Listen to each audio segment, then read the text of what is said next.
Qui aurait parié là-dessus? Absolument personne n'avait vu venir un tel coup de théâtre signé Trump. Même au sein du Rassemblement national, la surprise est totale.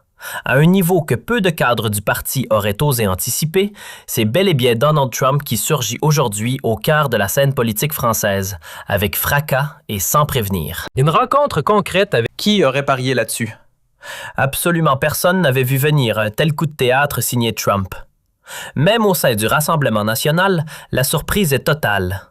À un niveau que peu de cadres du parti auraient osé anticiper, c'est bel et bien Donald Trump qui surgit aujourd'hui au cœur de la scène politique française, avec fracas et sans prévenir. Une rencontre concrète avec Marine Le Pen se profile, tandis que Macron semble faire les 100 pas, prisonnier de son propre palais, tel un fauve nerveux.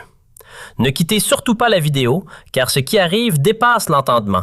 Des révélations capables de rebattre les cartes de l'équilibre politique européen pourraient bien éclater au grand jour. Imaginez un peu, un président américain qui non seulement critique ouvertement un allié historique comme la France, mais qui s'aligne publiquement avec l'opposition nationale.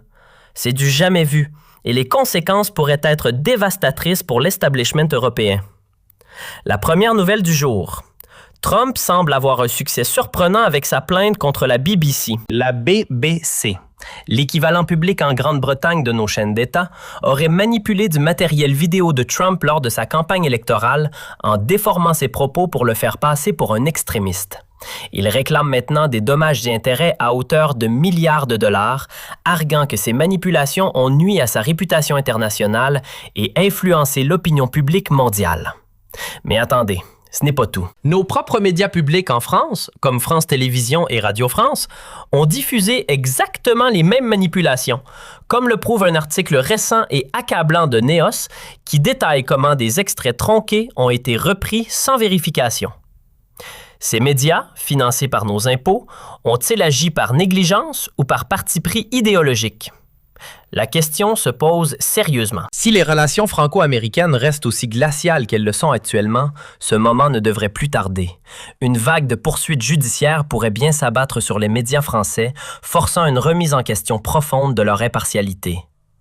Imaginez les audiences publiques, les témoignages d'experts en montage vidéo et les excuses forcées qui pourraient suivre. Un vrai séisme pour le paysage médiatique européen. Mais venons-en au fait principal. Celui qui fait trembler l'Élysée. Donald Trump est chez Fox News dans une interview explosive qui a fait le tour du monde en quelques heures. Le modérateur l'interroge sur l'Europe, sur la France et... boum! Sans filtre, sans diplomatie.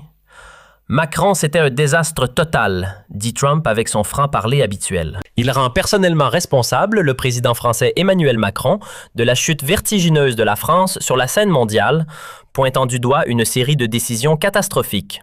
L'ouverture des frontières sans contrôle, les accords commerciaux défavorables et une politique étrangère qui a isolé la France de ses alliés traditionnels. La France a besoin d'un leadership fort, d'un dirigeant qui ne plie pas devant Bruxelles ou les lobbies internationaux. Pour Trump, Macron est l'incarnation même de l'ancienne politique, sans force, molle et compromise. Exactement ce dont les gens dans le monde entier en ont marre. Après des années de promesses non tenues et de crises non résolues, Trump refuse catégoriquement une visite au gouvernement Macron en France, marquant un précédent historique. Pour la première fois depuis des décennies, un président américain annule sa visite en France, citant des raisons qui vont bien au-delà de la simple courtoisie diplomatique. La raison officielle, il la juge inutile et n'a pas envie du délire gauchiste à Paris, particulièrement piquant venant d'un homme qui a lui-même affronté des manifestations massives.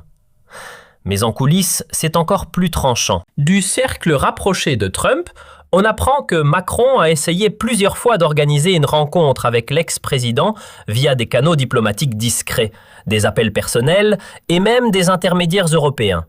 Mais Trump a refusé à chaque fois sans appel. Pourquoi? Il n'a rien à offrir. C'est ce qu'a dit un proche anonyme lors d'un briefing off the record. Macron et ses alliés veulent dicter à Trump comment faire de la politique, imposer leur vision globaliste et progressiste. Mais pas avec Trump, qui n'accepte pas les leçons de morale de ceux qu'il considère comme des perdants. À Paris, la nervosité monte à des niveaux inédits. les conseillers de l'Élysée multiplient les réunions de crise, analysant chaque tweet de Trump, chaque déclaration de ses alliés. Si même les partenaires internationaux contestent ouvertement la compétence de Macron, combien de temps peut-il encore tenir au pouvoir sans perdre le soutien de son propre parti ou de l'opinion publique? Les sondages internes, bien gardés secrets, montrent déjà une érosion rapide de sa popularité, avec des Français de plus en plus frustrés par cette humiliation internationale. Mais accrochez-vous, patriotes, ce n'est que le début d'une saga qui s'annonce épique. J.D. Vance, proche confident de Donald Trump et possible futur vice-président, un homme connu pour son intelligence affûtée et sa vision conservatrice intransigeante, a depuis longtemps informé l'ancien président américain de la situation politique en France et en détail, avec des rapports hebdomadaires sur les mouvements de l'opposition et les faiblesses du gouvernement. Trump sait exactement ce qui se passe à Paris. Les intrigues au sein de l'Assemblée nationale, les alliances précaires et les scandales étouffés. Un parti Renaissance, apparemment centriste, qui s'allie avec la gauche radicale et mène une politique de gauche déguisée sous un vernis modéré. Aux USA, il serait impensable qu'un parti qui se dit conservateur fasse cause commune avec ses adversaires idéologiques, comme le fait Renaissance en s'alliant avec des socialistes ou des écologistes extrêmes pour bloquer le RN. Selon des rapports des médias américains, comme ceux publiés par Breitbart et Fox News, Trump aurait déclaré en privé qu'Emmanuel Macron et son parti Renaissance ont trahi leur propre base électorale par des compromis pourris, des cordons sanitaires artificiels contre le RN, ces barrières morales qui excluent les patriotes du débat démocratique, et par le fait de céder constamment au courant dominant de gauche, influencé par des ONG internationales et des élites bruxelloises. Trump, qui combat lui-même l'hypocrisie politique depuis des années, reconnaît ce jeu immédiatement. Les doubles discours, les alliances d'opportunistes, les promesses électorales oubliées. Pour lui, Macron n'est pas un vrai leader, mais un outil de l'establishment global qui exécute docilement ses ordres à Paris au détriment des intérêts français. Tandis que le parti Renaissance de Macron glisse de plus en plus à gauche, avec des réformes sociales qui augmentent les impôts et diluent la souveraineté nationale, on voit à Washington où se trouvent les vraies forces conservatrices en Europe. L'équipe de Trump sait que des politiciens comme Marine Le Pen représentent les valeurs connues aux USA sous America First. Souveraineté nationale absolue, frontières sécurisées contre l'immigration illégale, protection prioritaire des propres citoyens face aux menaces extérieures et indépendance économique vis-à-vis des chaînes d'approvisionnement mondiales vulnérables. C'est pourquoi, selon l'entourage de Trump, des sources fiables comme des conseillers de la Maison-Blanche, la sympathie de la nouvelle administration américaine est clairement du côté du RN, vu comme un allié naturel dans la lutte contre le globalisme. Macron est exploité par Bruxelles, par les mêmes structures globalistes que Trump combat depuis des années, comme l'OMS, l'ONU ou les accords climatiques qu'il juge biaisés. Pour Washington, c'est clair comme de l'eau de roche. L'avenir de l'Europe ne repose pas sur les politiciens faibles aux compromis mous qui négocient leur âme pour un peu de pouvoir, mais sur ceux qui ont le courage de défendre leur pays avec fermeté, même face à l'adversité médiatique. Et en France, c'est actuellement seulement le RN, sous Marine Le Pen, qui incarne cela avec son programme clair sur la sécurité, l'économie et l'identité nationale. Une grande délégation du RN visite Washington en décembre, sur invitation de l'allié de Trump, Paulina Luna, une figure montante du Parti républicain, connue pour son franc-parler et son engagement patriotique. Pas moins de 40 membres, dont Marine Le Pen elle-même, accompagnée de députés, de sénateurs et d'experts en politique étrangère. Luna a déclaré dans une interview exclusive à Le Monde « Nous recevons 40 membres du RN et je ne suis pas la seule. D'autres membres du Congrès seront présents, y compris des sénateurs influents et des représentants de comités clés sur les affaires étrangères. » L'invitation s'inscrit dans le cadre des efforts des politiciens du RN pour des relations plus étroites avec le gouvernement américain afin de contrer l'influence néfaste de l'UE sur les affaires transatlantiques. Luna a contacté Le Pen à la fin du mois dernier via un post sur X où elle a publiquement exprimé son admiration pour le combat du RN contre la bureaucratie européenne.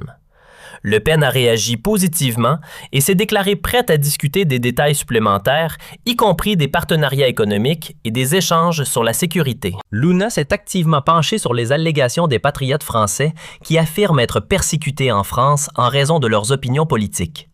avec des cas documentés de censure sur les réseaux sociaux, de poursuites judiciaires sélectives et de surveillance policière. Récemment, elle a déclaré à Politico que les actions du gouvernement français contre ses propres citoyens ressemblent davantage à l'autoritarisme de l'Union soviétique avant son effondrement qu'à la Russie actuelle sous Poutine, citant des exemples concrets comme les interdictions de manifestations ou les classifications arbitraires d'organisations. Plusieurs responsables de l'administration Trump se sont également exprimés positivement sur le REN, allant jusqu'à proposer des aides logistiques pour cette visite lorsque les services de renseignement intérieur français ont classé le REN comme organisation extrémiste au début de l'année. Une décision controversée qui a provoqué un tollé international. Le secrétaire d'État américain Marco Rubio a qualifié cette mesure de tyrannie déguisée, arguant qu'elle viole les principes démocratiques fondamentaux. Lors de la conférence sur la sécurité de Munich, le vice-président américain J.D.V. a exhorté les politiciens mainstream européens à abattre les cordons sanitaires une fois pour toutes, les qualifiant de reliques d'un passé totalitaire. Luna a récemment rencontré aussi Naomi Sa, influenceuse patriotique et alliée du RN, une jeune femme dynamique qui a émergé comme une voix forte contre le politiquement correct. Celle-ci a récemment demandé l'asile aux USA et affirme être soumise à une surveillance massive de l'État et des services secrets, ainsi qu'à un harcèlement constant en raison de ses opinions politiques et de son engagement pour la liberté d'expression en France. Des allégations corroborées par des documents fuités et des témoignages d'autres dissidents.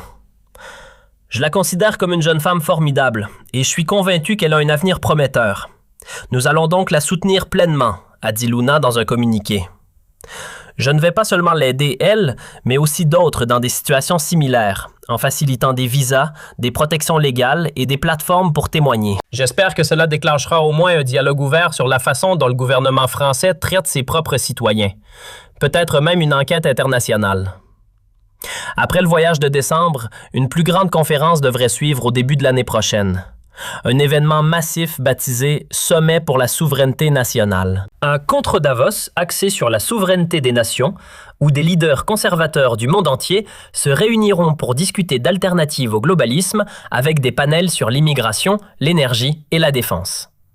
La direction du RN voit l'invitation comme une opportunité inestimable de donner plus de légitimité à ces accusations de persécution dans le pays en présentant des preuves devant un public international et en forgeant des alliances durables. Trump ne prend pas Macron au sérieux du tout. Il joue avec lui comme avec un écolier indiscipliné, le ridiculisant publiquement pour renforcer son image de leader fort. Lors du dernier appel téléphonique entre les deux hommes, une conversation tendue qui a duré à peine 20 minutes, Trump aurait mis Macron sous pression de manière glaciale, exigeant des concessions immédiates. 20 points de contribution en moins pour la France, fin immédiate de l'aide militaire à l'Ukraine. Pas de missiles Storm Shadow supplémentaires. Coupe de milliards pour Kiev. Et, en plus, de nouveaux droits de douane américains jusqu'à 25% sur les voitures et machines françaises visant directement des industries clés comme Renault ou Airbus. Trump aurait dit mot pour mot « Tu vas payer et tu vas payer cher pour tes erreurs passées ». Et Macron, il plie lamentablement, acceptant les termes sans véritable négociation. L'ancien banquier de Rothschild, qui s'est mis en scène pendant des années comme un Européen fort et visionnaire, cède sans résistance par pure peur de perdre sa présidence et de voir son héritage s'effondrer. Ainsi, il ne fait pas de la France un partenaire égal, mais un serviteur obéissant de Trump, sacrifiant l'intérêt national sur l'autel de sa